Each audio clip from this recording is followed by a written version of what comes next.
Well, Louisiana has the right climate to grow lots of forage for livestock most of the time. That was not the case in 2023 when drought left hayfields dry and brown. Yeah, fortunately this year that's not the problem. If anything, there's been a little too much rain. But that rain did make it possible for a huge turnout at the inaugural LSU AgCenter Hay Day. The rain falling on Lloyd Dodson's farm in Red River Parish may dampen the ground, but it's not dampening the spirits of those attending the inaugural LSU AgCenter Hay Day. We wanted to do something for the producers to where they could come out and see different brands of equipment and hear some seminars on some speakers. We're mainly talking about grass, hay, forage. First and foremost, I'm a hay producer.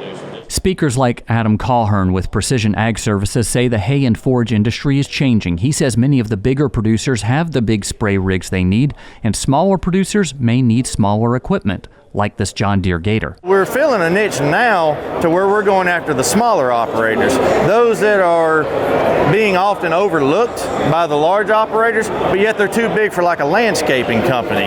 You know, these are going to be your hay producers, your cattle producers, forestry guys, turf guys, even golf courses. These are the kind of things that people need help with, but they don't have the machinery or the knowledge or the technology, or most importantly, the insurance and the permits to spray these types of herbicides. The small size sprayers, those are really important to our smaller producers and even some of our bigger producers to get in those tight places with trees, to get in those corners, to be able to knock those weeds down, and then you don't have that seed spreading out into that hayfield later on. Mitch Marsalis is the chair of the Louisiana Farm Bureau Livestock Advisory Committee. It's here where he sees that if the small sprayer still will not work, they can take to the sky to get the job done. This drone sprayer demonstration was a highlight for hay producers like Robert Moore. My ground is real wet in the spring, and a lot of times when I need to spray, I can't get out in the field to spray for weeds or whatever. It's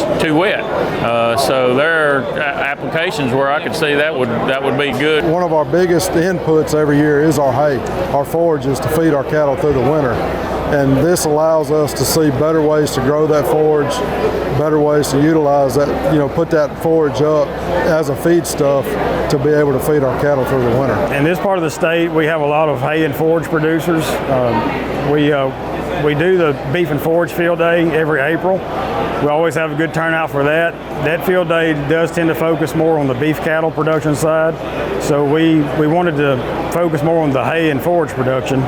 And Mr. Lloyd Dodson was gracious enough to let us use his facility. Josh Sally is an assistant extension agent with the LSU AgCenter. He says the fact that nearly 200 people who all care about hay and forage are under one roof is important. It's also mainly just a networking, let them meet and greet other hay producers across the state.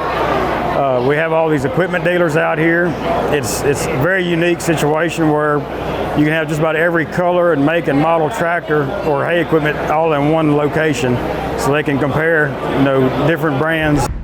Plans are already underway to make this an annual event. If you would like to learn more about some of those vendors you saw in the video, visit our website at twilatv.org.